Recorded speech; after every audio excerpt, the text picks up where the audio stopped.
Hello everyone, and this is BioPhoenix here, and we're back again in Horror Month. So today, I wanted to do a double feature and talk about Overblood and its sequel. So both of these games are considered as survival horror, at least mostly the first one.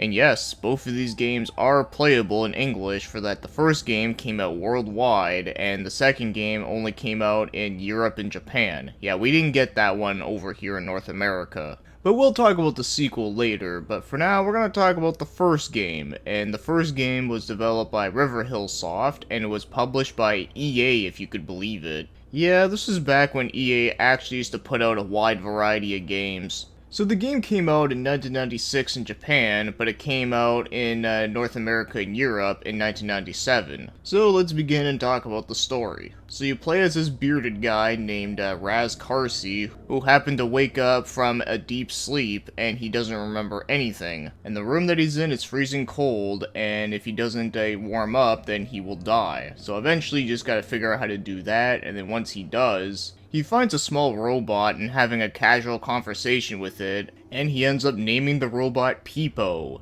Yes, that pretty much sets up the whole tone for the rest of the game. So him and the robot are just trying to work together, get the hell out of the building, and figure out what exactly is going on here. And I have to say, it is actually a pretty interesting starting point for a game like this, for that it has the whole mystery element, for that you're trying to figure out what exactly is going on here, and also the fact that you're stuck in like an area of unknown. I always really like concepts like that. I mean, that's partly the reason why I love games like Zero Escape 999, although obviously this isn't as epic as that, but you know, kinda has that whole similar idea of just feeling trapped and trying to get out. And plus, being able to control, like, some middle-aged bearded guy is kind of refreshing, and the fact that he has to work with, like, some robot named Peepo, I mean, that already sounds pretty great. But of course, I also have to mention that a little later on in the game, you also do meet a female character that Raz ends up saving from a monster, and her name is Millie, and she also lost her memory as well. Yeah, kinda typical, right? So that pretty much sums up everything when you need to know about the story, at least when it comes to basic stuff. But there is one scene that I do have to explain that some people might consider a spoiler, and I do try to make these reviews spoiler free because I do think people should at least try out these games for themselves, even if they are old. But the scene that I'm referring to, though, I'm gonna talk about it in the voice acting section when we get there, so for now, let's talk about the gameplay. So as I said before, it's a survival horror where it has tank controls and you just gotta like pick up items, use items with like to solve puzzles, and you can also switch between two different characters, being Raz and Peepo, and then comes along Millie. And every once in a while, you will come into a combat section where you gotta fight off like one of these zombie looking things. But the way how the combat isn't like how like Resident Evil is, where you'll just find zombies everywhere. Instead, these ones feel more like action sequences sort of thing, where you just run around in the room, try to fight it off, and this is where the only time in the game where you will actually see your own health bar. So meaning that all the enemy encounters are scripted. And there are a couple moments where you do have to act quickly or it's instant death. And I will say, some of these parts I think are the most frustrating because a lot of the times it's never clear on exactly what you're supposed to do or where you're supposed to go when these happen. Like the part with the subway that tries to run you over, like I've died on that part like a bunch of times without realizing what I was supposed to be doing, and I think I only did it by pure luck. But it's worth mentioning that there is one really good thing about this game, is that your voice recorder is the thing that allows you to save your game, and you can save your game as many times as you want, anywhere you want. So whenever you get stuck at one of these like bullshit parts, then at least you could save right before it, so therefore you don't have to like redo a bunch of shit. So it actually does make things pretty fair, but that also means that you do have to save pretty often, because there have been times where I didn't save for a little bit and then had to redo like a couple things, but that was really my own fault. So yeah, it's pretty standard stuff for this style of game. So now let's get talking about the game's controls. And the controls in this game are exactly what you would expect for an early survival horror on PS1. It has tank controls, and yes, they do feel pretty slow and stiff. But at least this game does not have a whole lot of action in it, so it's not too bad. Like for the combat, you only press like X button to punch, and then if you hold R1, you'll pull the gun out in your face if you have it equipped, and then you press X again to shoot. So it's nothing confusing or complicated, but one weird thing I have to point out is that I actually find using your fists is a lot easier than using the gun, mainly because the enemies will sometimes teleport away from you, and as they're doing that animation, you can't hit them, so meaning that you end up like sometimes wasting ammo if you do shoot them at that moment. So as strange as it may sound, I kinda like using the fists more than using the gun throughout most of the game, except for the final boss. That you kinda have to use the gun for. So as for the rest of the buttons, select allows you to use your inventory, jump is square, a triangle is to kneel and crouch, L1 allows you to change view perspective, which I think is really interesting that this game has it. So you have three different views. You have fixed camera view, over the shoulder view, and first person view. And they have their advantages at certain points. Like I find the first person view is probably the best for the combat, at least I thought it was. But the third person over the shoulder view is probably the best one, like, consistently, but there is one problem with it, is that sometimes the camera always doesn't, like, follow through behind you, so sometimes it kind of gets in the way of awkward angles, unfortunately, but it's pretty minor, though. And then pressing R1 when you're not in combat allows you to switch between the two different characters, and one thing that is really funny is that if you press the triangle button as Peepo, he'll do this, like, headbanging move, which is just pretty great, and serves no other purpose, but I love it. And holding down the circle button allows you to run, and I will say running definitely does make things a lot more easier to move around because the walking speed of this game is not the greatest, but the one problem with the running in this game is that it's really easy to get stuck onto like certain parts of the walls or like other objects, so sometimes when you're running, your guy will like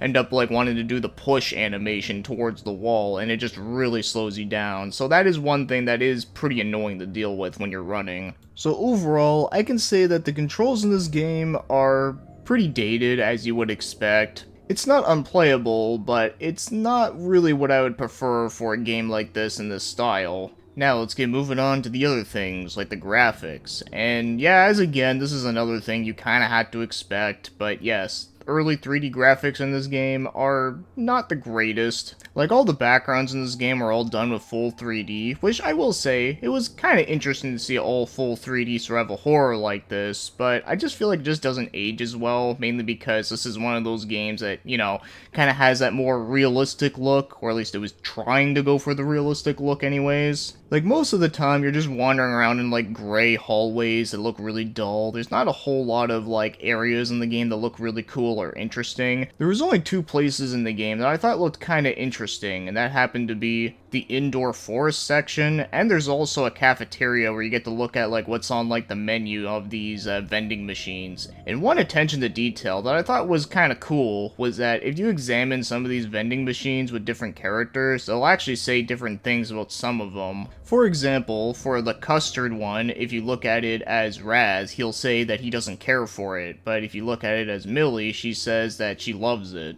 Yeah, it's nothing important, but just kinda cool that they would even bother to do something like that. But yeah, back to the graphics though. Yeah, outside of those two settings though, I just find the rest of the game is just not really the greatest to look at for, like I said, lots of gray, not really much excitement going on. The character models themselves are okay, but the one thing I do think that is kinda lazy about them is that both Raz and Millie literally have the exact same outfit, but just with different colors. And the monster designs in this game, they all look pretty much the same, even though they do have like a cool little facial features, but outside of that though, they're really nothing special. But as for Peepo's design, well, he probably is the peak of this game. So overall, the graphics are really not that great, even for the time when it came out, because I think this game could have used like a nicer art style that wasn't trying to be realistic looking, and also I find that it would have looked cooler if they used some like pre-rendered backgrounds in there. But I do understand that they wanted to make a survival horror that wasn't looking like a Resident Evil game, so I kinda get that. So personally, I think it could have looked a little better, with the exception of Peepo, of course. So now, as for the game's music The music in this game is more atmospheric, so meaning that I do like it, and I do think it does fit the game really well for that. There's a lot of like ambient like noises, and I really like this one song that kind of has this like sort of like space type vibe to it. I really love that one a lot. There's even a sound effect in there that definitely reminds you of something from like a space rock group. But as much as I like these songs though, they're not super memorable sounding, like they're nothing catchy or anything. Also, there's not a lot of songs on the OST either, so you're gonna hear a lot of these like ambient songs like over and over again. And the song that plays during the combat scenes are pretty decent, like it sounds intense sounding, but as again, it's nothing crazy memorable. So overall, I would say the OST, it's fitting, it's pretty good for what it is, but I'd say it's decent. So now, as for the game's voice acting, yes, so the voice acting in this game is pretty damn cheesy, but I kinda love it. But you gotta remember, I do love a lot of cheesy voice acting. But as for like serious acting work though, yeah, it's not really good, but at least has some charm to it. So the main voice actors that I want to talk about here are David Keith, who plays Raz, and Lindsay Frost, who plays Millie. So one thing that is interesting about David Keith is that he actually played in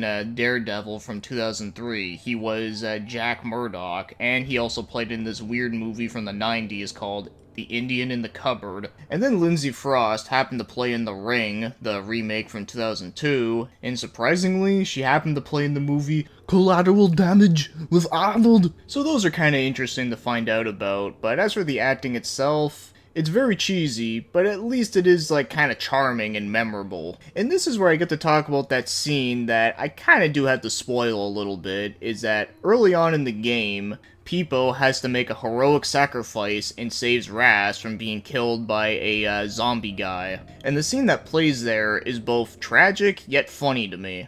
Come on, Peepo. You'll pull through, I know you can.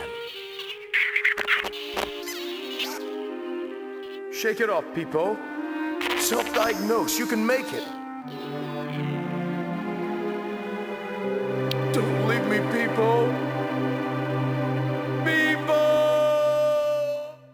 Yeah, so that explains why that, like, Millie ends up being the second playable character, because, unfortunately, Peepo had to sacrifice himself. But as amusing as that line is, though, I have to say, my favorite line in the whole game is something so random, is that whenever Raz dies, he happens to make the most, like, over-dramatic, like, screaming sound that it just cracks me up every time I hear it.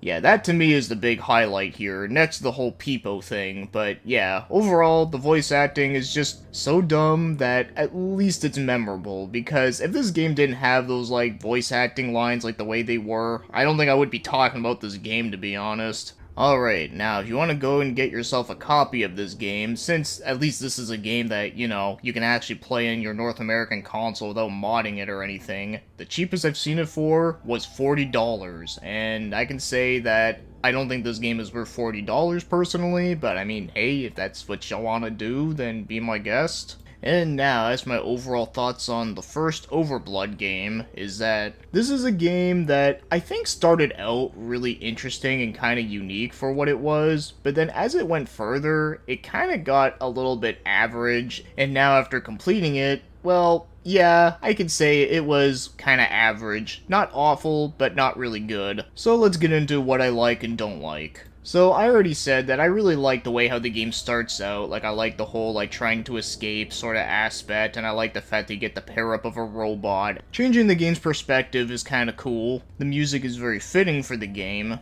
being able to save anywhere you want is helpful, and the game has a cheesy charm to it that I kind of like. But as for the not so good, well, as you know, the controls are pretty dated for what they are, and also I don't like the whole, like, running aspect, like the fact that your guy ends up, like, getting stuck on the walls as he's running and he starts pushing on the things. I don't like those think fast moments where you can get insta-killed. I think those are, like, the biggest bullshit things in the whole game. Oh, and speaking of bullshit things, one thing I didn't even explain yet is that this game does have some pretty cryptic shit. For an example, there are certain key items that you need to find that are important, but they are invisible, and sometimes you'd be wandering around in an area being like, okay, so like, where the fuck do I gotta search? And then turns out you gotta duck, and then you look in the same spot, and then you find the item, and it's like, are you fucking serious? Like, who would have guessed that they would have to, like, duck in a corner just to find a fucking gas can? Like, oh my god, dude. So that's also another thing that I just think is just pretty bullshit in the whole game.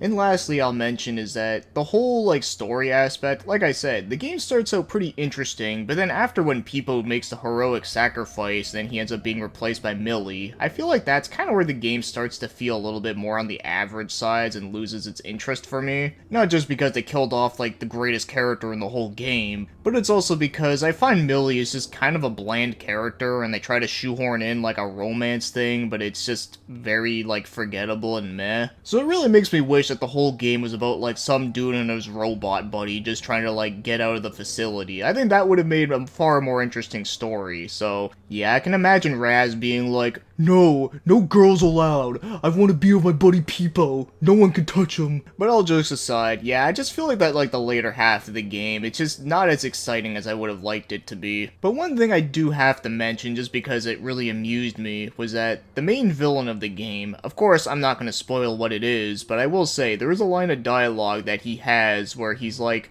no Millie, you can't love him, you have to love me. It was too amusing not to mention, but it also just goes to show you that, yeah, this game is not really that smart, and that's fine by me, because I mean, you know me, I love dumb shit all the time. But I'd say overall, the story in general, I think had potential to be really good, but just came off as fairly average and just kinda okay. So yeah, as for recommendations, I wouldn't recommend this to most people, because I think most people would just get stuck at the very beginning part where you're freezing to death and then just give up because they couldn't figure out what the fuck to do. But also the game does have some glaring flaws that I know a lot of people would shit all over this game for. But as for me, like I said, I think the game is average. I would say I like it better than, like, The Note on PS1, and I also say I would like it better than Countdown Vampire as well, so I definitely don't think it's the worst. But I also don't think it's anything particularly great or even, like, decent. But it does have some small amusement that does make it interesting enough, so if you're like me and you like looking into, like, you know, the obscure shit with all these, like, cheesy weird stuff, I think it is worth a try for that. It is at least somewhat amusing and does have its funny shit, but outside of that, though, which is a very small group of people, I would imagine, then, yeah,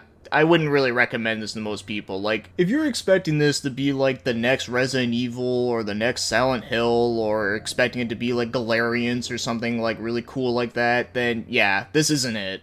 Alright, moving on to the final game, and that happens to be Overblood 2. So the game originally came out in 1998, but it actually got released in Europe in 2001, and North America never got this one. And as again, it's developed by Riverhill Soft, and the European version of the game was published by Eon Digital Entertainment. And the first thing I have to comment on is that the Japanese box art for this game is pretty awesome looking, although I find it looks more like a car combat game like Twisted Metal more so than like an action-adventure game. So alrighty, now let's get talking about the game's story. So the game takes place in the year 2115, and it takes place in a cyberpunk world called East Edge City. Gotta love that they put the word edge in the title. And the main character happens to be Arcano, and he is a junk blade racer who recently transferred to East Edge City. And while being at the station, he ends up talking to a guy named Walter Curtis, and for some strange reason, he ends up getting this, like, weird, like, dead zone type power where he ends up seeing the death of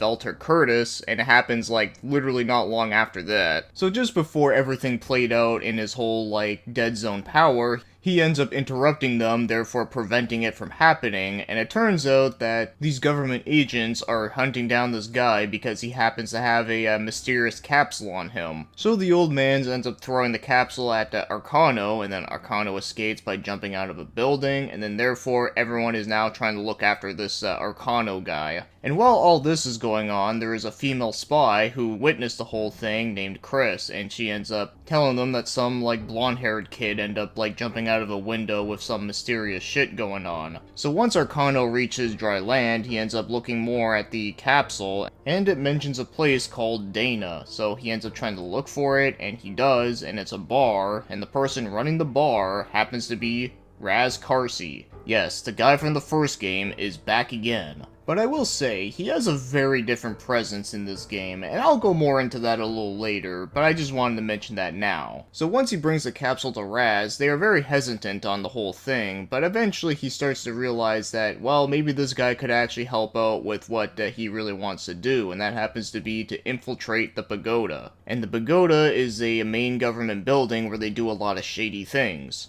So that sums up the basic premise of this one. Very different from the first game, that's for damn sure. But I should also mention that the spy character Chris ends up joining up the team later, and then of course there's also a longtime friend of Raz named Navarro, who happens to be like this weird space pirate who kinda looks a little bit like a mix between Heihachi from Tekken and Dr. Wily from Mega Man. And yes, you can actually play as all three of these characters, Arcano, Chris, and Navarro. So let's get moving on to the game's gameplay. So this one has a pretty interesting structure to it. So before you begin your real mission, you just gotta wander around East Edge City, trigger some story events, or even sell and buy some items. And once you're done, then you just gotta go back to the bar and try to continue the mission, and holy shit, Peepo! He lives!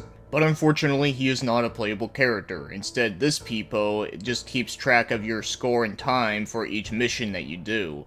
Disappointing, I know. But there is a few different Peepos around town. For an example, there is one where you can actually buy grenades from. So I guess you can say that's explosive Peepo. So yes, before every mission, you gotta go around this hub world. And I gotta say, this hub world is surprisingly pretty big, and there's a lot of different directions you can go to that interconnect with each other. And there are some places that are really well hidden. So once you get to the main mission, this is where it really feels like the first game a little bit. Where you gotta go around this area, fight some enemies, find some key cards, eventually fight a boss, and do other various tasks that you might have to do depending on the mission. And that's pretty much it. You just gotta do that, and then you gotta recycle the same thing I mentioned earlier, and you just keep doing that until you beat the game. In a strange way, this game does sort of have a early open world feel to it, and I found it to be quite impressive given that this is a sequel to a game that was not like that whatsoever. So now, let's get moving on and start talking about the game's controls. And the controls in this one are also pretty surprising for that you can actually use the analog stick. And yes, there is no tank controls in this game. But if you do use a D-pad though, it really does feel like you use tank controls because it's just so fucking slow. But like I said, if you have an analog stick, then put that fucker on and you never have to think about it. Square button allows you to jump, and yes, the jumping animation does look kind of funny in certain spots. Triangle is to pull up your menu to use items, circle allows you to analyze stuff and talk to people, and it can also be used as for using your weapons. But by far the weirdest thing with the controls happens to be the camera rotation. You'd think they would be able to utilize the right analog stick, but nope.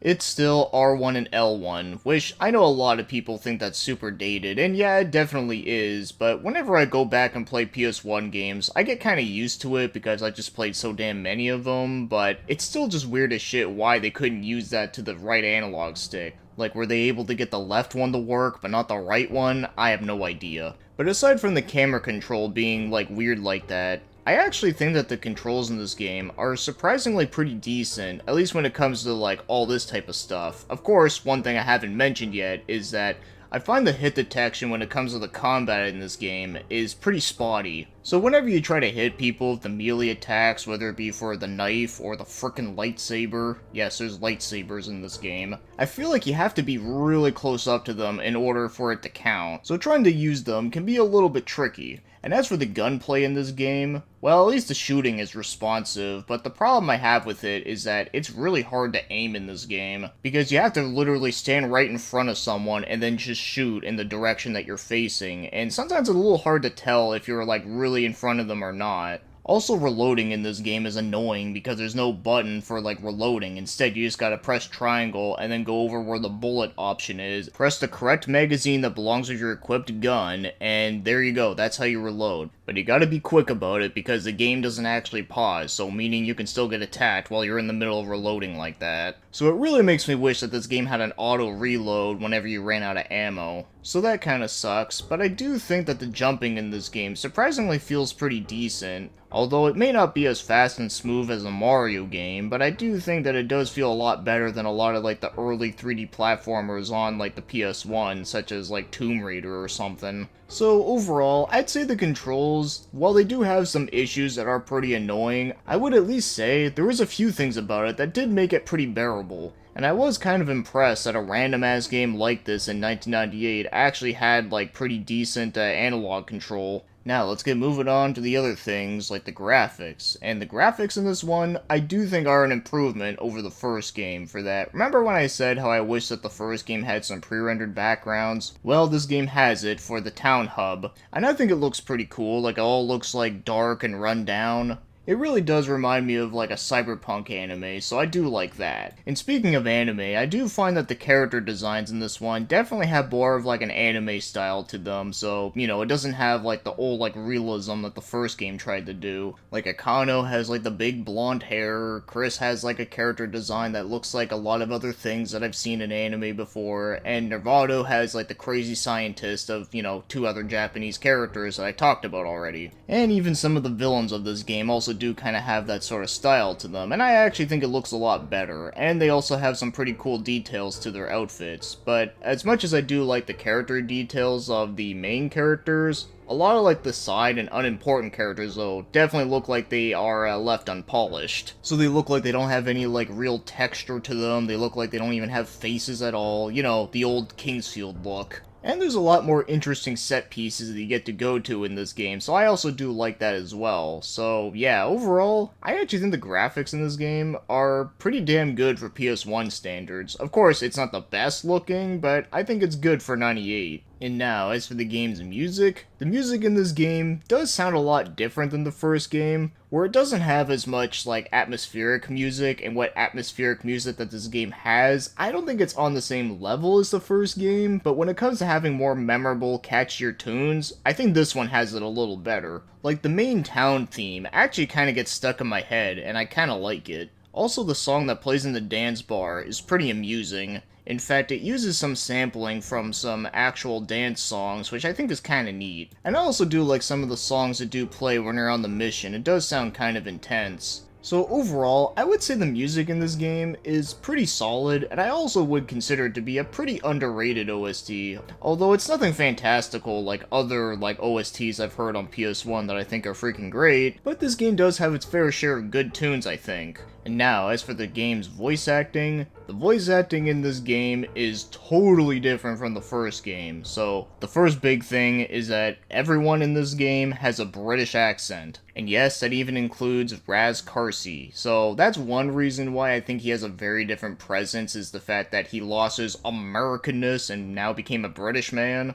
But also his general dialogue is just very different as well, so it's really hard to accept him as being the same guy. If I can compare this to anything, it's kinda like the two Mortal Kombat movies in the 90s with the character Raiden, where in the two films he was played by two different actors, and once you watch the first one and then you move on to Annihilation, it's really hard to accept him as being the same Raiden because it's just so vastly different. That's kinda how I feel with this one when it comes to Raz. Well, anyways, enough about that. So, is the acting actually good? Not really, but I would even go as far to say that I think it's actually worse than the first game, for the main reason is that the first game, yeah, the voice acting wasn't good by any stretch of the imagination, but I said it was charming and funny, when yet in this game, I actually think it's kinda more bland and boring. Yeah, I just find, like, all the characters' voices in this game, like, they're all just, like, very flat, nothing a whole lot to it. The only one that sounded like they actually gave a shit was the voice of Novato. He kinda gave it this, like, crazy pirate guy, and yeah, it was kind of amusing at times, but it wasn't anything, like, hysterical, though. But I can't say the same thing for anyone else. Like, here, I'll just play one example to you. Gentlemen, I heard you had to run. I enjoyed your dancing so much inside that I thought maybe you could show me some steps out here. I'll provide the music with this. Who's this son of Shakespeare? He looks like an enemy. All right then, let's do it. I know this shit is supposed to be funny, but I ain't laughing. Another thing that also sucks is that whenever you die in this game, he doesn't make the overdramatic death scream, so I thought that was a little disappointing. Yeah, how very anticlimactic, but just for fun, I decided to combine the two together.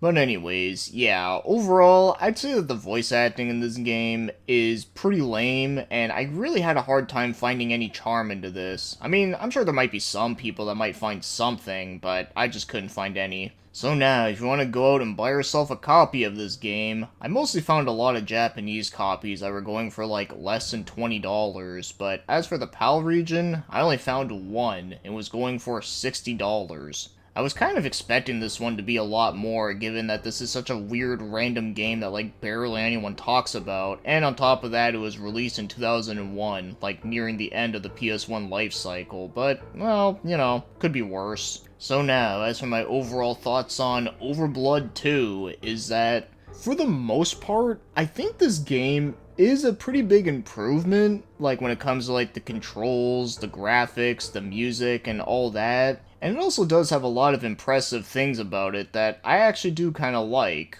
But what's really weird is that, despite this game being a lot better than the first game in many ways, I also had a really hard time having any fun with it, and that's mainly because I haven't talked about most of my issues yet, and I'm going to talk about them right now, but yeah, this game was really fucking frustrating. So without repeating everything that I've already talked about, I'll mention some other good stuff that I can say is that I'm so glad that the items in this game are not invisible like in the first game. Like, that right there is pretty nice. Also, there's a lot more action in the game, and yeah, I did say that the action in this game is pretty clunky, but I do think it is, like, kind of interesting that they included more action into it, and there's a lot more weapon variety as well, for that you can use guns and swords and, like, bombs and all that. And another cool thing that I didn't even mention yet is that your character can wear different clothing, and yes, your character model will actually change, so it's pretty cool that they actually put that much detail into the character models that you can actually change the clothing rather than just be like, oh yeah, it's just invisible. So those are just some of the extra good things I can say about this game that I do like, but as for the rest, yeah, I have a feeling this is gonna turn into a bitching corner. So what really frustrates me with this game is that this game is really cryptic in so many freaking ways. Even though they got rid of the invisible items, they still managed to make this game cryptic as all fuck. Like, just some examples is that there's many times where you have to, like, blow up something in order to get through, but a lot of those, like, things you gotta blow up, there's no indication, so there's really no way you would ever figure out that you had to blow up this door to hit this switch, unless you either A, using a guide, or B, you just got so bored that you decided to just throw a bunch of grenades randomly and you just happened to just get through this door. Also, there's a lot more things in this game that can kill you in one hit, and a lot of them are pretty hard to avoid. In fact, I've died more times in this game than I did in, like, the first game by, like, a lot. Also, one other thing that's, like, really fucking stupid is that there's actually some missions that you can actually screw yourself over with if you don't have the right items with you. For an example, there's actually a boss in the game later on that you have to kill with a flamethrower. Well, if you don't have the flamethrower with you, then you're fucked. And yes, they actually don't remind you being like, oh, maybe you should take a flamethrower with you. No, they still continue on the mission as it is. So when you get stuck at this part, you might as well just restart the chapter from the very beginning, all because I didn't know that I had to take a fucking flamethrower with me. Yeah, because I got a flamethrower earlier on, but I sold it in the store because, like, I barely used it because I didn't think it was, like, a really useful weapon. Now, you can buy it back, which is a good thing, but still, though, like, that's just so fucking stupid. Like I said, if they reminded you telling you that you should bring one, I gladly would have bought it back, but no, they didn't. Instead, they just had to waste my fucking time and have to do everything all over again. Yeah, this game is, like, really hard to play without using a guide or anything. Also, another thing that I don't like either is that I actually really don't like the story in this game that much. I just find it to be incredibly dull. In fact, this game has a lot of cutscenes, and some of the cutscenes are really long too. Like, what the fuck is this, Metal Gear? Well, unlike Metal Gear, at least those long cutscenes in that game are actually pretty interesting, where in this game, not so much. Like, for one, the cutscenes just really drag on a lot longer than they need to. It's also, like, just pretty plain stuff. The dialogue is not interesting at all. Also doesn't help that, like, the voice acting is bland as ever. And one thing that I will mention, and I don't consider this to be a spoiler, since as again, just like the whole Peepo thing, it's also been revealed pretty early on, is that it actually turns out that this company actually had some experiments done to Akano's sister, and of course, once he finds out about that, he does this whole,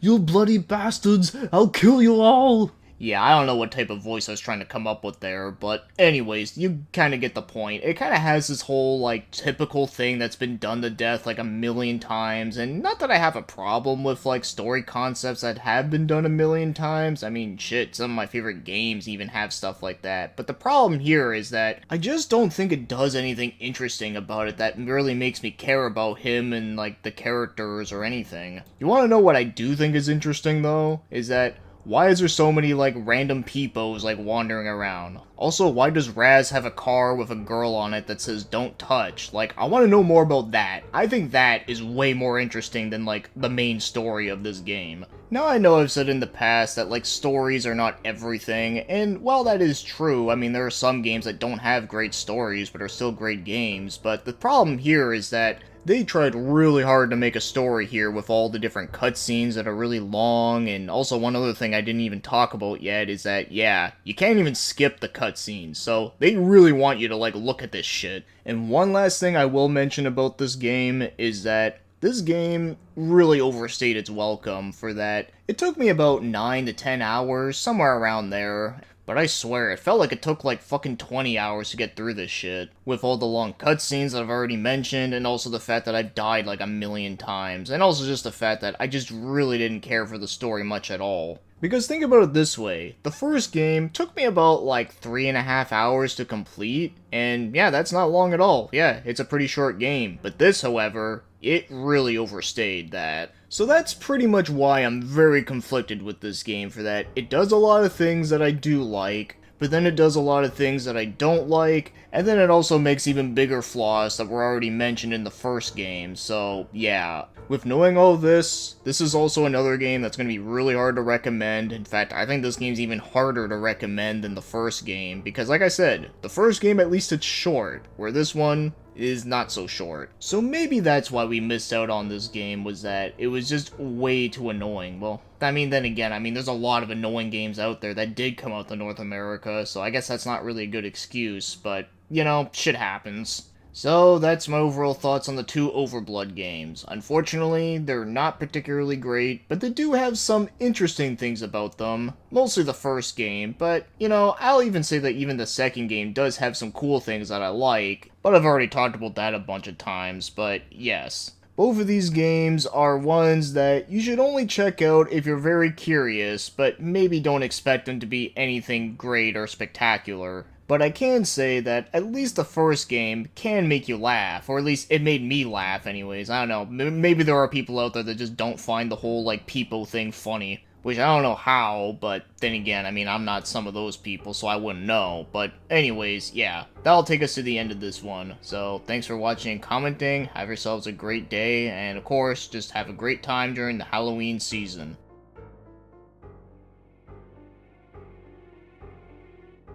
What? My gosh, I know.